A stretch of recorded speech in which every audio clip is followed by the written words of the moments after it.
Hello and welcome back, students of class 8. Dear students, in the previous class we have discussed the chapter The Mystery of Quilt Codes, and today we'll do the question answers of this chapter. So open your book, page number 25.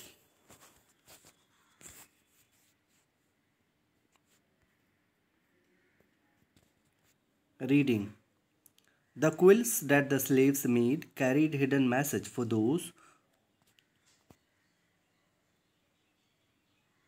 who wanted to escape. Complete these sentences, right? ये जो quills थे, इसकी मदद से क्या करते, इससे क्या मदद मिलती थी? जो स्लैब्स भागना चाहते थे अंग्रेज़ों की गुलामी से, उसको कैसे मदद मिलती थी? ठीक है, तो ये क्विल्स का इस्तेमाल वैसे मैसेज को कन्वे करने के लिए करते थे स्लैब्स जो अंग्रेज़ों की गुलामी में थे. तो first, to answer all these questions, better first read the chapter very carefully. After that you will be able to answer the questions appropriately. So the wagon wheel patternment, right?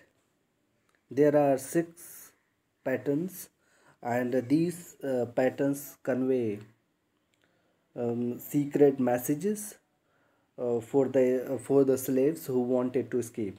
So the first pattern is wagon wheel.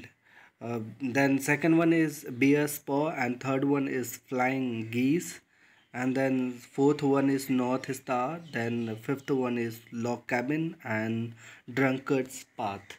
Okay, I have explained all these patterns while explaining the chapter. If you haven't watched that video, so please watch that video very carefully. Okay, then you will be able to answer these questions. तो wagon wheel pattern है, ये क्या message convey करता है? Then question second is the bears paw pattern मेंट. Bears paw pattern जो है ये क्या मैसेज कन्वे करता है? Then so you have to complete these sentences. Next one is flying geese pattern मेंट. इसका क्या मतलब है? You have to give the reason after reading the chapter. The next one is the North Star patternment. Then fifth one is the log cabin patternment. Then sixth one is the drunkards patternment. ये सारे क्या message convey करता है? You have to first you have to read the entire chapter very carefully. After that you will be able to answer these questions, right? So the exercise B is choose the correct options to answer these questions. These are multiple choice questions. So the first one is, what was the underground railroad? Underground railroad क्या था? A system of rail tracks. एक rail track है, ये एक rail track system है. Option B, an escape route for slaves. ये एक escape route है, भागने का रास्ता है स्लेव्स के लिए. Option C, the underground route taken by slaves. ये एक अंडरग्राउंड रूट, अंडरग्राउंड या सुरंग टाइप जिसको बोलते हैं, टनल बोलते हैं. ये एक ऐसा कोई रास्ता है जिससे क्या करते हैं, स्लेव्स भागते हैं या चले जाते हैं नॉर्थ की तरफ. Then option D, the network between slaves. ये एक नेटवर्क है स्लेव्स के बीच. Why did the slaves want to travel north? North की तरफ या नॉर्थ को क्यों जाना चाहते थे slaves? They could be free there. वहाँ जाके वो क्या हो जाएंगे? आज़ाद हो जाएंगे. They then slaves were treated better there. या वहाँ पे उनके साथ अच्छे से बिहेव किया जाएगा, उन्हें अच्छे से ट्रीट किया जाएगा. Then option C, to earn more money. ज़्यादा पैसे कमाएंगे वहाँ जाके वो. Option D, to get married. या वहाँ जाके वो शादी कर लेंगे. Then question 3 is, why don't historians know for sure whether quilts were used by slaves to communicate information about escaping? इस बात से हिस्टोरियंस क्यों नहीं श्योर हैं, क्यों नहीं सहमत हैं कि जो क्विल्स का यूज़ क्या क्या करते थे स्लेव्स, वो इन्फॉर्मेशन को एक्सचेंज करने के लिए करते थे, यानी ख़बर को एक दूसरे से, एक स्लेव से दूसरे स्लेव तक पहुंचाने के लिए करते थे। हिस्टोरियन इस बात से क्यों नहीं अग्री हैं? इसके क्या रीज़न्स हो सकते हैं? पॉसिबल आंसर क्या हो सकते हैं? हाँ, option A, oral stories can not be true. जो ओरल स्टोरीज़ है वो सही नहीं हो सकती। ओरल मीन्स ज़बानी, राइट, स्पोकन वर्ड्स जिसको बोलते हैं। Option B, no records exist, records मौजूद नहीं है। स्लेव्स कुड नॉट सीव, जो स्लेव थे वो सिलाई नहीं कर सकते थे। Option D, the codes are incorrect, जो कोड्स हैं वो क्या हो सकते हैं? इनकरेक्ट हो सकते हैं या इनकरेक्ट हैं। क्या रीज़न है? Right. So answer all these questions. I am repeating this again and again. First read the chapter very carefully, and if you haven't watched the video, watch the video again and again. Okay. Then exercise C, think and answer.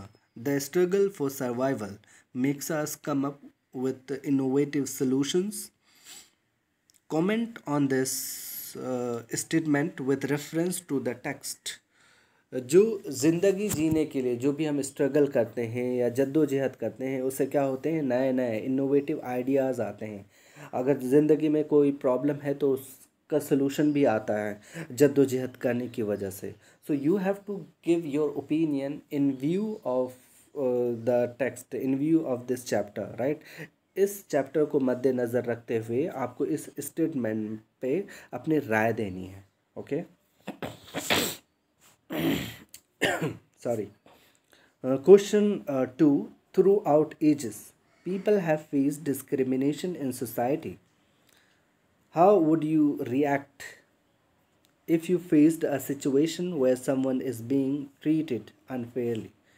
देखिए, पहले तो समझते हैं through out edges means क्या होता है। Through out edges means होता है ज़िंदगी भर। ज़िंदगी भर लोगों ने क्या किया है? डिस्क्रिमिनेशन, भेदभाव का सामना किया है, यानी उनके साथ भेदभाव किया गया है। How would you react? आप इसको कैसे रिएक्ट करते? आपका इस पर क्या रिएक्शन होता अगर फेस्ड अ सिचुएशन, अगर ऐसी सिचुएशन का सामना कोई करता आपके सामने? If where someone is being treated unfairly, अगर आपके सामने कोई किसी के साथ नाइंसाफ़ी हो रही है, बेईमानी हो रही है, तो आपका उस पर क्या रिएक्शन होता?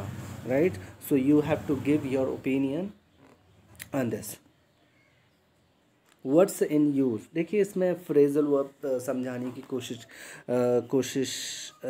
की है। So phrasal verb means a verb plus preposition is called phrasal verb. A verb plus preposition is called phrasal verb.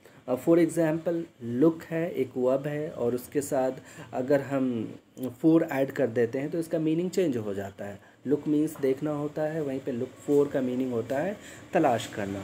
Okay, तो यही इसमें समझाने की कोशिश की है। You need to read this text. Complete these sentences with the appropriate phrasal verbs from the box. Change the form where needed. ये box में 3 फ्रेजल वर्ब्स गिवन हैं, तो और उसके बाद एक फिलिंग द ब्लैंक्स है ना, तो एक्सरसाइज है ये कंप्लीट। तो आपको ये फिलिंग द ब्लैंक्स वाला एक्सरसाइज कंप्लीट करना है और इसके वर्ब फॉर्म में भी चेंज करना है। और आपको याद रखना है कि जो भी चेंज करेंगे आप, वो वर्ब फॉर्म में ही चेंजेस करेंगे, राइट। जैसे पिक है तो पिक्ड कर ईडी ऐड कर देंगे या फिर आईएनजी ऐड कर देंगे, और प्रीपोजिशन में कोई भी चेंज नहीं करेंगे। Okay, so first take the help of the dictionary to understand the meaning of these 3 phrasal verbs. After that, complete this exercise. Okay, there are 5 sentences and you have to complete all these sentences. Okay, so while finding the answer any of these questions, or if you have any doubt, you can message me on my WhatsApp number. Next we have grammar in use. Grammar in use में क्या given है? हाँ बेटा, ये models हैं और tenses हैं। हाँ, मॉडल्स और टेंसेस पे मैं डिटेल में वीडियो बनाऊंगा। इट्स फॉर टुडे, और नेक्स्ट वीडियो में हम टेंसेस और मॉडल्स को डिटेल में पढ़ेंगे। Till then goodbye, take care. अगर चैनल को सब्सक्राइब नहीं किया है तो सब्सक्राइब कर दें। Thank you very much.